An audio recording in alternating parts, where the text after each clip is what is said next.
With there being no E3 this year, it makes whatever I name this video a bit more complicated to come up with, but today is a pretty special day, as today would have been Bethesda's 2020 E3 conference. But of course, that never ended up happening, so what I want to show you or tell you about in this particular video is what games we are likely to see from Bethesda in 2020. And that is specifically what games may come out, and separately, what games we'll likely see announcements or trailers around. We know that Bethesda does have some content on the way. There are new announcements coming in seemingly summer of 2020. And overall, I want this to serve as a 2020 guide to Bethesda and their potential upcoming announcements. For some of these, it seems extremely likely that we are hearing something. For other ones, I just want to give you the latest up-to-date facts, what we know thus far, so hopefully you can come to a better conclusion. I'll tell you which way I'm leaning, but you could figure out where you sit, in particular with Starfield or even Fallout 76 announcements. But overall, I want this video to be informative, so hopefully it does convey that. But even further, to celebrate this video, I am doing 20% off my merch store with the coupon code E32020. We recently had a few new additions that hopefully you will enjoy, as well as some of those lingering ones that I think are pretty cool. Although be warned, this coupon will only last 20 hours from the point of this video being uploaded, so act quickly if you want to get in on it. One of the very mysterious things about Bethesda when it comes to the summer game announcement season rather than the E3 season is we don't know exactly when or what we're getting from them. Typically this week would be E3. Bethesda will be hosting their digital conference this weekend, this Sunday, although despite that we of course aren't getting a digital conference from them. Back in April, they described how they would not be doing a June digital showcase. This could mean that we get a July, August, or even later showcase, hypothetically. Typically in August, they do QuakeCon. That was canceled. No digital replacement has been mentioned, although Bethesda has been confirmed for attending GameSpot's Play for All event, as well as the Phase 1 of Summer Game Fest. And with the way Summer Game Fest is structured, these might be somewhat one and the same. Summer Game Fest has kind of been encompassing some of these other events. Play for All was supposed to start in June, but with some of the recent happenings, it seems like most of the announcements got pushed a little, and it's only described as lasting a few weeks, so it wouldn't be crazy to expect some kind of announcement from Bethesda in June. As well as Summer Game Fest Phase 1, which is the part Bethesda is confirmed to be a part of, doesn't really have an official end date, but you would have to assume some point in July. So right off the bat, it's a very unique year, at least thus far, because we don't know the when of Bethesda's showcase, which is typically something we would have known about for over a month now. But then moving away from the when, we also do have the what of what's going to be shown, and we have a better idea about some of this. Just after PAX East, Pete Hines did this podcast. It ended up being pretty controversial due to some of the statements made around Fallout 76, but outside of that, something that may have been overshadowed, he also made several comments about E3. This is before E3 was officially cancelled, so we got an insight as to Bethesda's plans originally. He described how this year he wanted to do a different E3, mix things up because they didn't want their E3 conference to get too familiar. We never really heard what exactly that would entail, but I suspect they might have been trying to mix it up or do something a bit different because it may have simply been a quieter year. Not as much in the way of grand new reveals. But the two games he mentioned that I would put as extremely likely to show up at E3 were Deathloop as well as Ghostwire Tokyo. And he described how he was excited for people to get to see those two games.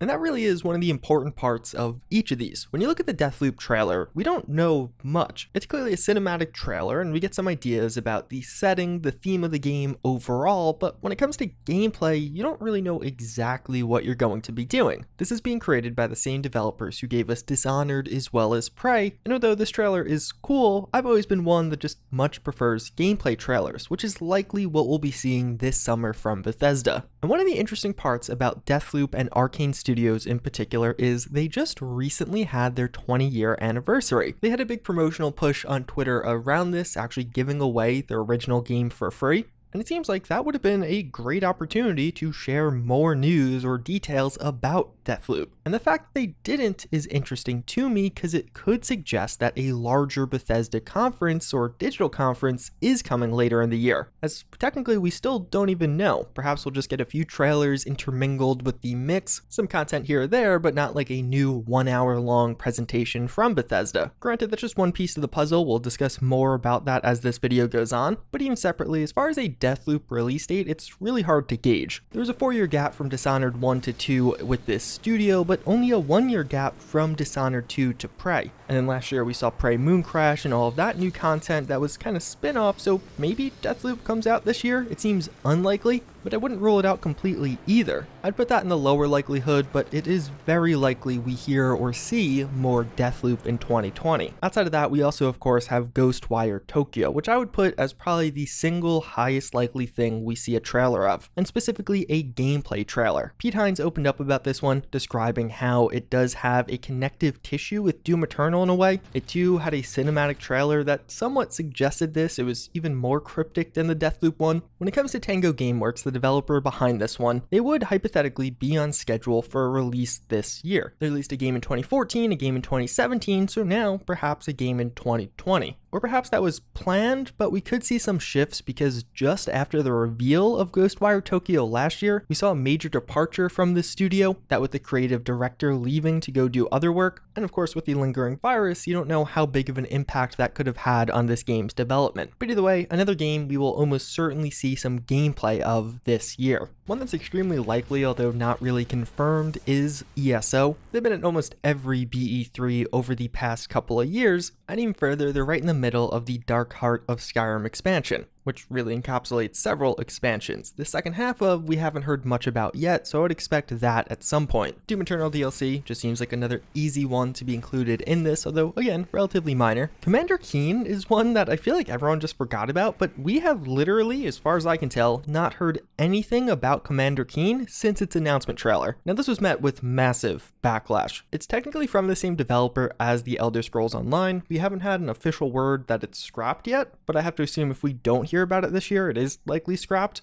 Although something else interesting, towards the latter half of 2019, Bethesda actually made 2 new acquisitions. AlphaDog Games, which is a mobile game dev, and we really don't know what they're working on, and even further, Roundhouse Studios. This was previously Human Head Studios, who made several games, actually created the original Prey, not the rebooted version, but the OG Prey. And when this acquisition happened, it was described how they immediately began work on an unannounced project at Bethesda. And just recently, they got a mention by Pete Hines on Twitter, although he was saying that he doesn't have anything to say about them. So maybe they're helping out on something like Starfield or one of the other larger scale games that is in the works. We could see something from the Wolfenstein devs, but considering we both got a co-op as well as a VR game from them last year, I really doubt we hear anything new. And that kind of encapsulates all of the Bethesda devs outside of Bethesda Game Studios. And when you take that all together, it does certainly seem like it would have been a later E3, which almost suggests more so that perhaps we'll get sporadic announcements, not just one big presentation from them. But then of course, moving on to the big one with Bethesda Game Studios, there's been a lot of discussion, speculation, and just intrigue around their coming projects. When it comes to Fallout 76, things get pretty interesting. We of course have the year 2 roadmap, so we have an almost comprehensive idea of what exactly to expect from this game throughout the rest of 2020.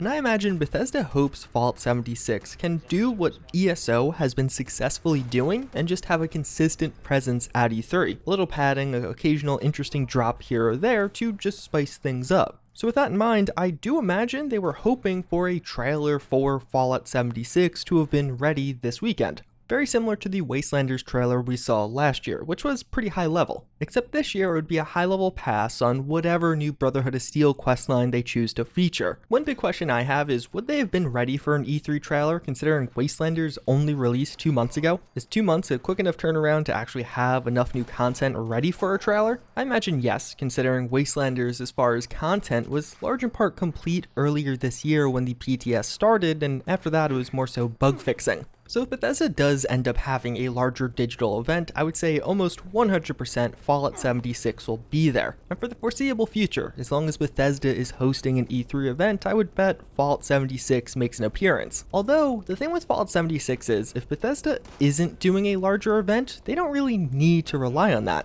They already have the framework as well as name notoriety that they could probably just drop a trailer 1 week and enough people will watch it that it doesn't matter as much as something like Deathloop. Trailers for Fallout 76 DLCs have 3 to 4 times as many views as trailers for main game entries like Deathloop or Ghostwire. So on the one hand, I imagine we'll see something from Bethesda Game Studios on Fallout 76. I have to imagine it's still going to be a ways away, and I wouldn't expect anything until later this summer. They just had some big reveals with the roadmap, and it doesn't really feel like there is a big need for a bunch of new content reveals. But then we move over to Starfield, which is the big one. Is Starfield coming out in 2020? This is a topic I may explore way more in depth in a future video, but large in part, at least from my perspective, it seems pretty unlikely. And I'm going to go through why exactly I don't think Starfield is coming out in 2020, and even further, why I don't think Starfield is getting a new trailer in 2020 either. We can infer a lot from some of the past quotes we heard about Starfield. In early 2018, Todd Howard described 2 upcoming games. One of those ended up being Fallout 76, but this was before Fallout 76 was revealed, and the other one was a game he described as being in pre-production and getting some animation changes, which we can now infer that was Starfield. So in early 2018, Todd Howard described Starfield as in pre-production. Later in the year, towards E3, following the announcement of Fallout 76, which was several months later, we hear that Starfield is in full production, or simply described as being in production. In 2019, we got a couple of interesting quotes. One, how during the Fallout 76 production, work on Starfield almost stopped completely, and even further, how Todd Howard has been working on Starfield since roughly 2016. So when you take this all together, what it seems like happened was there was some early conceptual pre-production on Starfield before Fallout 4 released, but then, following the release of Fallout 4, pre-production fully started. Bethesda was working on Starfield for a while here, but again, in a pre-production status. It might have been quite a few people on the game, but they have to develop new mechanics for this game, potentially gravity, ship travel, assuming those actually end up being features, so a lot of effort may have been poured into just getting that content working and not so much just creating new quests or creating a new story. And then at some point, after multiplayer was working with Fallout 76, Bethesda overall dedicated a lot more manpower to finishing Fallout 76, and at that point, work on Starfield really ground to a halt. Once Fallout 76 completed, everyone went back onto Starfield. There's been a lot of speculation that it was in reality Bethesda was working on Starfield and Fallout 76 at the same time, but direct quotes really contradict that. During that same year, in 2018, when hypothetically this would have been happening, Todd Howard said they don't like to work on 2 games at the same time. 2 games typically aren't in full production at the same time with that studio. And even further again, how work on Starfield almost stopped when they were finishing up Fallout 76. So with that in mind, it definitely seems safe to assume that Starfield entered full production in 2018. And when you take that all together, in addition with the virus forcing people to work from home, you have to imagine Starfield is not coming out in 2020. It only being 2 years since the release of their last game,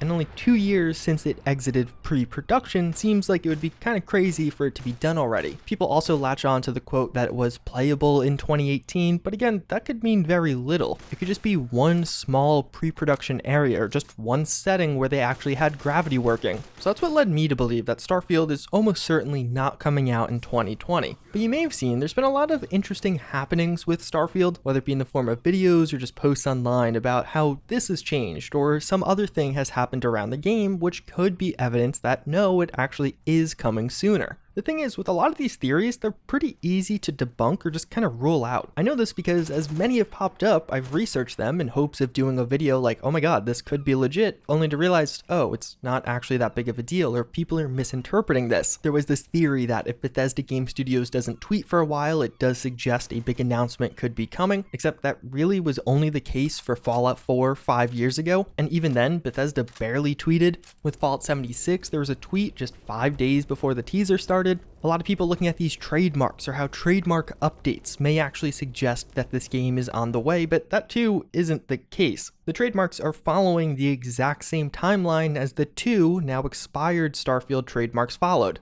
And honestly, right now, there's basically nothing to infer from trademarks anymore. The trademarks can't be finalized until the game actually releases. So Bethesda is just going to kind of hang on to these trademarks until Starfield literally comes out. Then you'll see some progress with the trademarks. We'll probably know about the release date before it actually comes, probably quite a few months ahead of time. So we will have more advanced information than these trademarks will ever reveal to us. Unless, of course, a new one is filed that would be significant. So pretty much you could ignore those also. One of the potentially exciting ones was the PEGI rating that popped up on the Starfield website. You could see it rated here, you could see it rated in Australia and Germany. It would pop up for only a few seconds, then disappear. And although maybe this was a glitch that was super revealing that Starfield was rated, which could in fact suggest it is complete, but if you look back at Fallout 76 and Fallout 4, neither were rated when they were revealed. It only came several months after reveal and a few months before release. So either Starfield is extraordinary and somehow was rated way ahead of the past games Bethesda has released, or no, it actually doesn't mean anything. Or even one of the other hopeful ones that the recent Starfield game Reddit account was mysteriously suspended. Which, hey, who knows, maybe that is something, but Bethesda doesn't own the Reddit accounts for many of their games. Even the regular Bethesda Game Studios account is not owned by them. It posts feet pics. The one they use has an underscore at the end. And if they were going to take an account for themselves, I feel like they would probably do that here. Not to mention all the other games or IPs that also have random accounts by users that Bethesda could hypothetically take. I wanted to illustrate some of those because I feel like there's a lot of people, maybe many of you, who are on the side of Starfield 2020, large in part as a result of misinformation or incomplete information. For me, I was actually a pretty big 2020 supporter until I saw more and more. I did some of the research, got some of the background, and now I'm more so looking at 2021. One thing that is pretty interesting about this whole situation is Bethesda's reluctance to clarify a non-release date, and many have clung to that as almost a lasting piece of evidence that perhaps 2020 is on the table. There's been a lot of back and forth between Pete Hines and users on Twitter, inquiring about Starfield or just asking, hey, do you have more to tell us? And this has mostly been met with, no, we'll have more to share when the time comes. Which is in contrast to last year, where Todd Howard actually did just this, mentioning how Starfield would not be talked about at that year's E3. So I think there's a couple of ways to look at this. On one hand, maybe it does mean that we are going to hear something this year, something significant. But conversely, I think more so than anything else, 2019 with Starfield was the outlier. The fact that we did get official confirmation before E3 that it wouldn't be making a major presence. One of the big pros of not describing this explicitly is you're going to get a ton of attention on all future reveals just because you're going to have the curious crowd. Many users who maybe don't have much interest in other Bethesda games but are really hoping that perhaps there's a 5% chance Starfield is shown. As such, they'll tune into those events, you'll get that additional viewership, and Bethesda doesn't really have a ton of incentive to tell you, no, 100%, we are not showing it. And this is certainly something they have not done in the past. They typically do quite the opposite, and they actually tell you when they will be showing something in the form of teaser trailers. And even last year when they did mention that they wouldn't be talking about Starfield, some people still thought there might be a chance of a trailer because they said talked about. Maybe they'll just show a trailer but not say anything verbally. So in reality, regardless of what happens, some people will just never be happy, but it's not really that crazy for Bethesda to disconfirm or confirm Starfield being shown. One of the other potential theories is that a Starfield trailer could be shown this year, even though the game is coming out in 2021. And this really goes against everything Bethesda has described thus far. Many people look at 2018, how we saw Fallout 76, but also Starfield and the Elder Scrolls 6. And they say maybe something like that. We'll get an insight as to Starfield this year, even though it's still a year away. But this is another one Bethesda has gone against many times, mentioning how the only reason they showed those additional trailers in 2018 was to give context. They were going in a different direction with Fallout 76, but they wanted to show to their fans, this is what we have on the horizon, and it's more of what you love, not more multiplayer games. And again, going back to 2019, Todd Howard had a full-on discussion about how he likes showing games close to their release date. And 5 months or so, E3 to November, is the shortest distance the marketing team or higher-ups at Bethesda will actually allow him to go. But in his ideal world, he would have a shorter time between the official reveal or real announcement to when you could actually play it. Considering he still is the head of the studio, I really doubt we get a Starfield trailer this year if the game isn't coming out this year. But one of the interesting things that comes with Starfield is a 2021 release date that isn't November, as we could potentially see Starfield in Q1 or Q2 of 2021 to coincide with the release of the new consoles, just a few months after their release and after widespread support. Bethesda has really likened the holiday release because you get a ton of additional holiday sales, but this is a unique or rather unprecedented moment where you could get a big boost or just additional promotion from the newly released consoles and people wanting to play next-gen games on them. There isn't a ton of evidence for this one way or the other. It still could be happening, although it would be very different, and the reason it is interesting is we don't really know that timeline. Bethesda has for a decade now released games in November. So if a game was to come out in, let's say, March, we don't know when it would necessarily get its initial trailer. A Starfield trailer could come